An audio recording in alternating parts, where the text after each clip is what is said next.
এর বিস্তৃতিতে ধ্রুবক পদটি এবং পদটির মান বের করো। ধ্রুবক পদ বলতে কি বুঝি আমরা বলো তো দেখি? যেখানে কোনো চলক নাই, ঠিক আছে? মানে আমরা সহজ বাংলায় যদি বলি, তার মানে এখানে যেহেতু চলক আছে এক্স, তার মানে এক্স বর্জিত পদটাই তোমাকে বের করতে বলা হয়েছে, ঠিক আছে? ওকে, তাহলে প্রথমে দেখো এটাকে একটু সাইজ করে আমরা সুন্দর একটা আকৃতি নিয়ে আসি। প্রথমে দেখেন তো আমরা সলিউশন করি।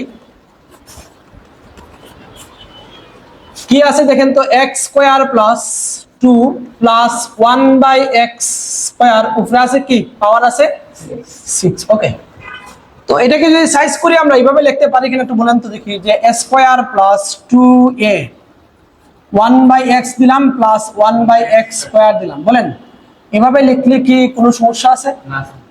এই পার্টটুকুকে আমরা কি বলতে পারি বলেন তো, যে a plus b whole square বলতে পারি, পারি তো?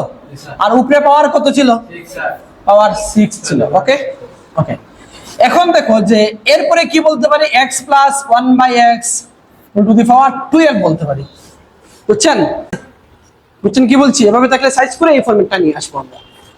ওকে, এবার এটাকে বিস্তৃতি করব আমরা। বিস্তৃতির ধ্রুবক পদটি তোমাকে বের করতে বলছে, তো আমরা ধরি বা মনে করে লিখতে পারো। দেখো ধরি x plus 1/x whole to the power 12 এর বিস্তৃতির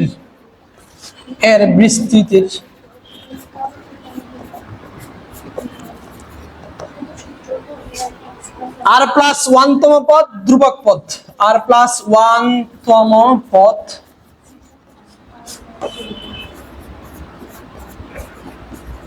ধ্রুবক পদ। আপনারা কি কথা বলতেছেন বলেন তো? কি এটা কি বুঝছেন? কি বুঝেন না এবারে কোন পার্ট বুঝেন? 12 কেমনে আইছে এটা বুঝেন নাই? মাশাআল্লাহ মাশাআল্লাহ, নাইস। দেখো x square whole to the power 4 যদি থাকে, এটার সাথে এটা সম্পর্ক হলো গুণ, তাহলে x টু দি পাওয়ার 8 লেখা যাবে। বুঝছেন কি লেখা যাবে?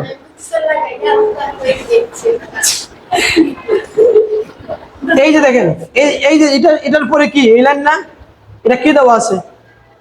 ইকুয়াল টু, যে ইকুয়াল টু দেওয়া আছে। ওকে আচ্ছা যাই ওকে ওকে, আচ্ছা এটার r প্লাস 1 তম পদটা আমরা বের করব। ওকে, r প্লাস 1 তম পদটা বের করে দেখি। r প্লাস 1 তম পদ বলো। না তুমি না বলো, তুমি বলো। 12cr। ওকে, এরপরে কি হবে?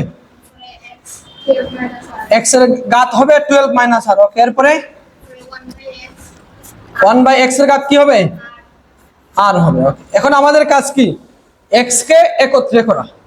তাহলে দেখো যে 12cr, এখানে x এর ঘাত কি আছে? 12 মাইনাস r। আর এই পার্টটুকুকে আমরা একবারে লিখলে কি লিখতে পারি? x ইনভার্স r লিখতে পারি। দেখো 1 এর ঘাত r, 1 এর ঘাত ছাড়া পৃথিবী উঠে দিলে 1 1ই তো থাকে, আর x এর ঘাত r, এটাকে উপরে নিয়ে গেলে x ইনভার্স r হয়ে যাবে। বুঝছেন এটা? এবার এই দুইটা কি সম্পর্কে আছে বলেন তো? এই সাইডে লিখি, বুঝবা তো? সমস্যা হয় না তো? ওকে, তাহলে 12cr, x এর ঘাত কি হবে বলেন? 12 মাইনাস, এখানে মাইনাস আর এখানে মাইনাস আর, যোগ করলে মাইনাস 2r। ঠিক আছে, তোমার কি প্রীতম এটা হয়েছে? x এর মান কি এরকম হয়েছে? আচ্ছা, এখন যেহেতু আমরা ধ্রুবক পদটা বের করতে চাই, তাহলে ধ্রুবক পদ মানে কি? x এর ঘাত কি হতে হবে? 0 হতে হবে। তাহলে এইটুকুর মান তুমি 0 ধরে r এর মানটা বের করে নিয়ে আসো। লিখো প্রশ্ন মতে, প্রশ্ন মতে 12 minus 2r is equal to হলো 0। তাইলে একবারে লিখলে minus 2r is equal to minus 12 বলা যায়। তাহলে r ইজ ইকুয়াল টু 2 দিয়ে ভাগ করলে কি আসলো? 6 আসলো। তাইলে তোমাকে বলছে ধ্রুবক পদটি কত? ধ্রুবক পদটি বের করো। তাইলে বলো তো কত নাম্বার পদ ধ্রুবক পদ? 6 প্লাস 1 তম পদ। আমরা কি লিখছিলাম?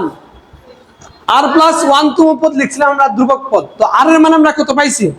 6 পাইছি। তাহলে 6 প্লাস 1 তম পদ বা 7 নাম্বার পদ, যেটা সপ্তম পদ হলো ধ্রুবক পদ। হ্যাঁ লিখেন।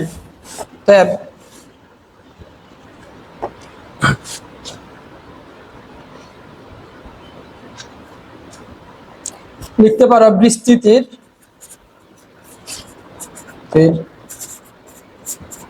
ধ্রুবক পদটি হবে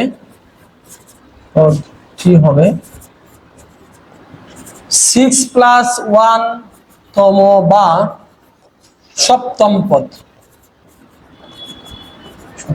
হ্যাঁ, লিখছেন এটা? দেখেন বিস্তৃত ধ্রুবক পদটি হবে 6 প্লাস 1 তম বা সপ্তম পদ। এখন তোমাকে পদটির মান বের করতে বলছে, তার মানে দেখো এই যে এই জায়গার মধ্যে কি করবা, মানটা বসাই দিবা। অতএব ধ্রুবক পদটির মান,